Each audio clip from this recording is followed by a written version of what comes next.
जम्मू कश्मीर में दूसरे चरण का चुनाव कल होगा। दूसरे चरण का मतदान 26 सीटों पर वोटिंग होगी। कश्मीर के 3 जिलों की 15 सीटों पर वोटिंग है। जम्मू में भी 3 जिलों में वोटिंग है। 11 सीटों पर मतदान होना है। तो जम्मू कश्मीर विधानसभा चुनाव कल दूसरे चरण के लिए वोटिंग और दूसरे चरण में 26 सीटों के लिए मतदान होगा। दूसरे चरण में 239 उम्मीदवार चुनावी मैदान में है। 25,78,000 मतदाता वोट डालेंगे। राजौरी, पुंछ, रियासी, गांधरबल, श्रीनगर, बड़गाम में वोटिंग होगी। सुबह 7 बजे से लेकर शाम 6 बजे तक वोटिंग का सिलसिला बदस्तूर जारी रहेगा।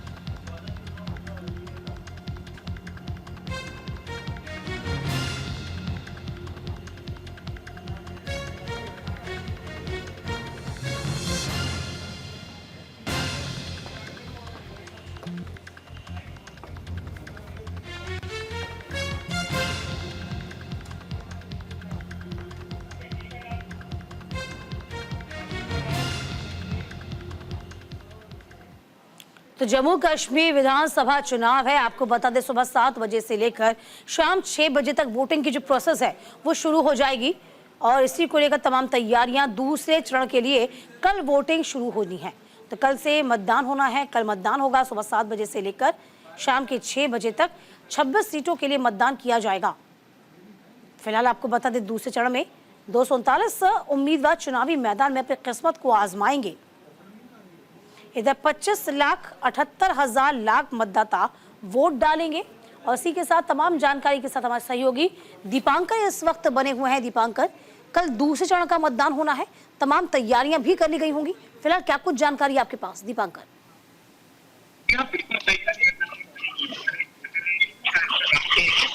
रन में उतरने वाले हैं। खुद उमर अब्दुल्ला बदगाम और गांधरबल दोनों जगह से अपनी किस्मत आजमा रहे हैं। उनके अलावा भारतीय जनता पार्टी के प्रदेश अध्यक्ष रविंदर रैना नौशहरा से हैं। अब अपना कांग्रेस के जो पीसीसी अध्यक्ष है तारिक अहमद कर्रा, वो शालटेन से हैं। अपनी पार्टी के अल्ताफ बुखारी जो है वो चांदपुरा से हैं।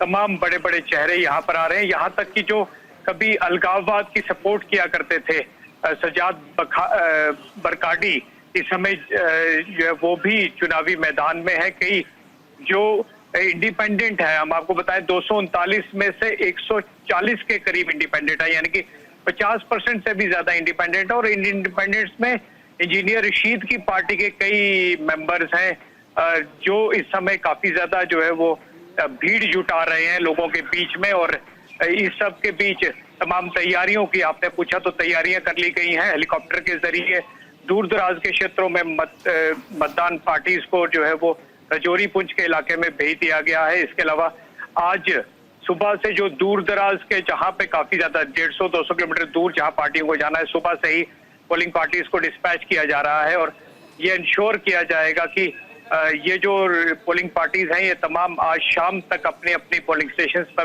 पहुंच जाएं। जीपीएस लोकेशन उन्हें वहां पर पहुंच के अपनी कंफर्म करवानी होगी, जो कंट्रोल रूम्स हैं वहां पे, और तमाम तैयारियां हैं। 3502 पोलिंग स्टेशंस बनाए गए हैं। सब पोलिंग स्टेशंस पर वेबकास्टिंग की जाएगी, यानी कि पूरी तरह से जो है वो ट्रांसपेरेंट ये पूरी प्रक्रिया होगी। सीसीटीवी मॉनिटर्ड और वेबकास्टिंग यहाँ पर 100% पोलिंग स्टेशंस पर की जाएगी और तमाम सुरक्षा के इंतजामात हैं। पूरी तैयारियां जो है वो की गई हैं। देखिए, हम पिछली मर्तबा देखा था कि पहले फेज की वोटिंग में 61% से ऊपर मतदान हुआ था, जो कि रिकॉर्ड वोटिंग कही जाएगी। 10 साल के बाद में चुनाव हुए थे, लोगों में उत्साह बहुत था। दूसरे चरण में भी क्या यही उत्साह देख पा रहे हैं लोगों में? जी हाँ, निश्चित तौर पर जिस तरह से नंबर ऑफ कैंडिडेट्स काफी ज्यादा आए पोलिंग से पहले, हमने देखा कि कल तक जब 5 बजे तक चुनाव प्रचार थमा, तब तक बड़ी रैलीज, रोड शो हुए, लोग भाग ले रहे थे। लाल चौक के इलाके की हम आपको बताएं त्रिकोणीय मुकाबला है। डाउनटाउन का इलाका वहीं आता है।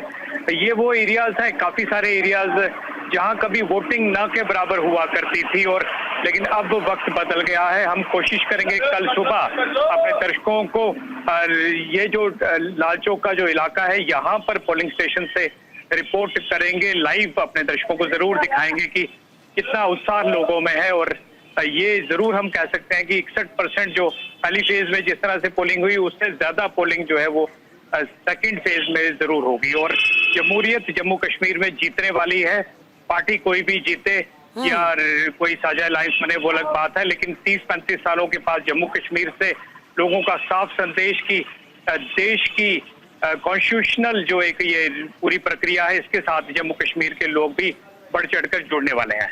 जाहिर सी बात है, लोकतंत्र मजबूत होगा, जमहूरियत मजबूत होगी, और यही जम्मू कश्मीर के बाशिंदों की सोच भी है, जो कि वाकई में काबिल तारीफ है।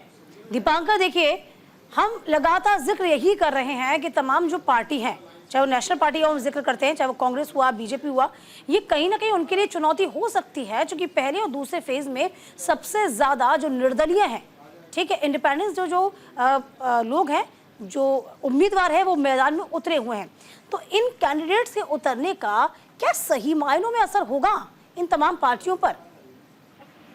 निश्चित तौर पर कश्मीर में जो सियासी समीकरण है वो इंजीनियर रशीद के बाहर आने से बदले हैं, इसे कोई डिनाई नहीं कर रहा है। बार बार उमर अब्दुल्ला ने भी अपनी स्टेटमेंट्स में कहा कि इंजीनियर रशीद थोड़े दिन के लिए बाहर आए हैं, अगर आप उनके कैंडिडेट्स को जिताएंगे तो वो बाद में अंदर चले जाएंगे, कोई बारामूला का ख्याल है। लेकिन इंजीनियर रशीद की जितनी भी हमने रैलीज देखी, उसमें काफी ज्यादा भीड़ जुट रही है। इसके अलावा युवा चेहरे, इंडिपेंडेंट चेहरे, यहाँ तक कि हम आपको बोलते हैं 3rd फेज में सोपुर में चुनाव होंगे, और सोपुर में अफजल गुरु, जो कि किसी समय एक आतंकवादी आप जानते हैं माने, उनका भाई भी जो है वो उन्होंने भी अपना इंडिपेंडेंट फॉर्म भरा है, और काफी भीड़ वो भी जुटा रहे हैं। यानी कि नए चेहरे जो कल तक डीडीसी थे, बीडीसी थे, लोगों के बीच में थे, वो सामने आए हैं, और इससे चिंता बढ़ गई है नेशनल कॉन्फ्रेंस, पीडीपी और कांग्रेस, तमाम जो कश्मीर बेस्ड पार्टीज हैं उनकी। बिल्कुल जाहिर सी बात है। अच्छा, ये भी माना जाता है कहीं ना कहीं, दीपांकर, इस बात में कितनी सच्चाई कि तमाम जो इंडिपेंडेंस कैंडिडेट्स जो मैदान में उतरे हुए हैं, उनको कहीं ना कहीं सपोर्ट जो है वो बीजेपी का भी है, चाहे हम रशीद की बात कर लें। तो क्या लगता है इस मामले में कितनी सच्चाई या गंभीरता? देखिए, इसमें 2 चीजें हैं। लगातार ये आरोप जो है वो लग रहे थे, और खुद जो नेशनल पार्टीज हैं वो इन पर सवाल उठा रही थी। जब पीडीपी की महबूबा मुफ्ती ये सवाल उठाती हैं कि ये टाइमिंग क्यों है इंजीनियर रशीद के बाहर आने की, और उमर अब्दुल्ला ये सवाल उठाते हैं, तो निश्चित तौर पर ये बात सामने आती है। लेकिन जब से इंजीनियर रशीद बाहर आए हैं, उन्होंने रेगुलरली ये एक बात कही है कि मैं बीजेपी का विक्टिम हूँ, तो मैं बीजेपी के साथ कैसे चल सकता हूँ। वो सवाल उठाते रहे उमर अब्दुल्ला पर कि वो यूनियन मिनिस्टर रहे हैं,